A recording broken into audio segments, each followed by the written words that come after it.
మనందరి పాపముల నిమిత్తమై తన అమూల్యమైనటువంటి రక్తమును చిందించి ఆ రక్తం ద్వారా మన ప్రతి పాపాన్ని పవిత్రపరిచి మనలను నీతిమంతులుగా చేస్తున్నటువంటి యేసుక్రీస్తు పరిశుద్ధ నామమున ఈ ఉదయకాల శుభములు మీకు తెలియజేస్తున్నాను. ఇది నా దేవుని యొక్క వాక్య ధ్యానము. యేసుక్రీస్తు ప్రభువులకు కలిగినటువంటి మరొక పేరు దయాళుడు. అందుకనే 136వ కీర్తన మొదటి వచనాన్ని చూస్తే, యెహోవా దయాళుడు, ఆయనకు కృతజ్ఞతాస్తుతులు చెల్లించండి అని అంటాడు. అవును ప్రియులరా, ఆయన దయ చాలా గొప్పది ప్రియులరా. అందుకనే విలాప వాక్యములు 3వ అధ్యాయం 22వ వచనాన్ని చూస్తే, యెహోవా కృప గలవాడు, ఆయన వాత్సల్యత ఎడతెగక నిలుచున్నది కనుక మనము నిర్మూలము కాకుండా ఉన్నాము అని అంటాడు. అవును, ఆయన యొక్క కృప లేదంటే దయ చాలా గొప్పది. ఆయన యొక్క ప్రేమ ఎడతెగక మన పట్ల నిలిచి ఉన్నది కాబట్టి మనము నిర్మూలము కాలేదు అని అంటాడు. అవును, మనం చేసినటువంటి అపరాధాలను బట్టి దేవుడు మనలను శిక్షించలేదు, కానీ ఆయన మన పట్ల ఉన్నటువంటి ప్రేమను జ్ఞాపకం చేసుకున్నటువంటి వాడిగా మనకు కనపడుతున్నాడు. అందుకనే 103వ కీర్తన 10వ వచనాన్ని కనుక గమనిస్తే, మన పాపములను బట్టి మనకు ప్రతీకారము చేయలేదు అని అంటాడు. అవును, మనం చేసినటువంటి అతిక్రమ క్రియలను బట్టి ఆయన మనకు ప్రతీకారం చేయలేదు, మన దోషాలను బట్టి మనకు ప్రతిఫలం ఇవ్వలేదు అని అంటాడు. యేసుక్రీస్తు ప్రభువారు మన జీవితంలో చేసినటువంటి మేలులను మర్చిపోయినటువంటి స్థితిలో ఆయన మీద మనము తిరుగుబాటు చేసి ఈ లోకంలో మన ఇష్టం వచ్చినట్లు జీవిస్తూ మనము పాపంలో మునిగి తేలుతున్నప్పుడు దేవుడు దయామయుడు కాబట్టి ఆయన దయచేతనే మనమందరం కూడా సజీవు లెక్కలో ఉన్నాము. అందుకనే ఇందాక చెప్పినటువంటి మొదటి వచనంలో ఆయన దయాళుడు కాబట్టి ఆయనకు కృతజ్ఞతాస్తుతులు చెల్లించండి అని అంటాడు. కాబట్టి మన యొక్క అపరాధముల చేత పాపముల చేత ఆయనను విసిగించినప్పుడు కూడా ఆయన తన యొక్క దయను మన పట్ల చూపిస్తూనే ఉన్నాడు. అందుకనే ఇందాక చదివినట్లుగా మన పాపములను బట్టి ఆయన మనకు ప్రతీకారం చేయలేదు.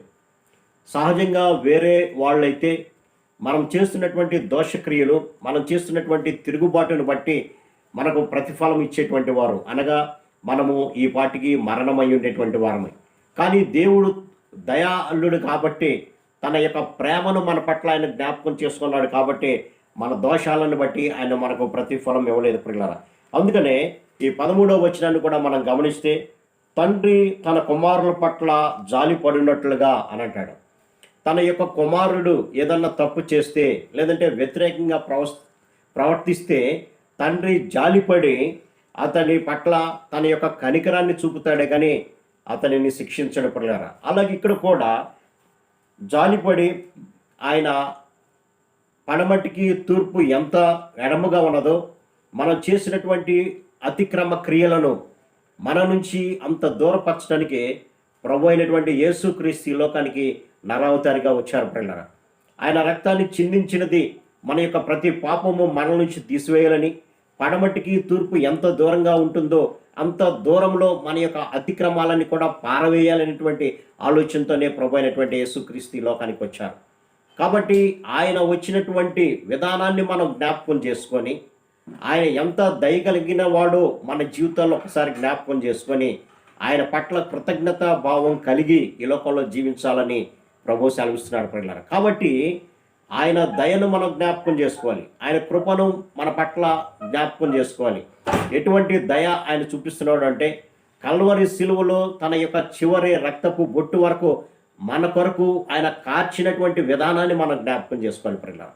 ఎప్పుడైతే మనం ఆ విధంగా జ్ఞాపకం చేసుకుంటామో మనము పాపం వైపు చూడడం, కానీ దేవుని యొక్క కృపను చూసినటువంటి వారంగా మనం అందరం కూడా ఉంటాం. కాబట్టి ప్రియులారా, ఆయన మన పట్ల చూపినటువంటి ఆ యొక్క దయను మనం జ్ఞాపకం చేసుకొని పాపం వైపు వెళ్లకుండా ఆయన ఇచ్చినటువంటి ఆ గొప్ప రక్షణను మనము స్వీకరించి ఆయనకు కృతజ్ఞతలు తెలియజేయవలసినటువంటి వారంగా ఉంటున్నాం.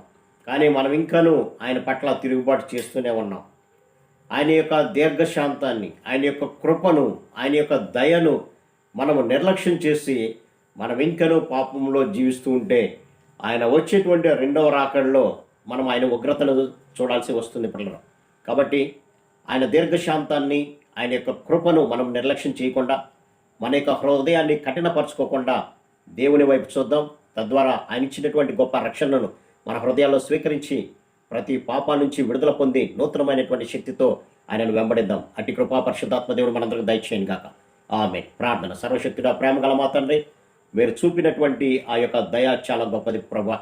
మేము అపరాధముల చేతను పాపముల చేతను చచ్చిన వారమై ఉండినప్పుడు సైతము ఎనలేని మీ యొక్క కృపను బట్టి మేము ఇంకా సజీవుల లెక్కలో ఉన్నాం నాయన. కాబట్టి మీరు చూపినటువంటి ఆ దయను మేము ఎల్లప్పుడూ కూడా మా జీవితంలో జ్ఞాపకం చేసుకుంటూ మీకు ఇష్టలుగా జీవించినట్లుగా సహాయం దయచేయమని యేసు నామమున అడిగి వేడుకొంచున్నాం తండ్రి. ఆమేన్. God bless you.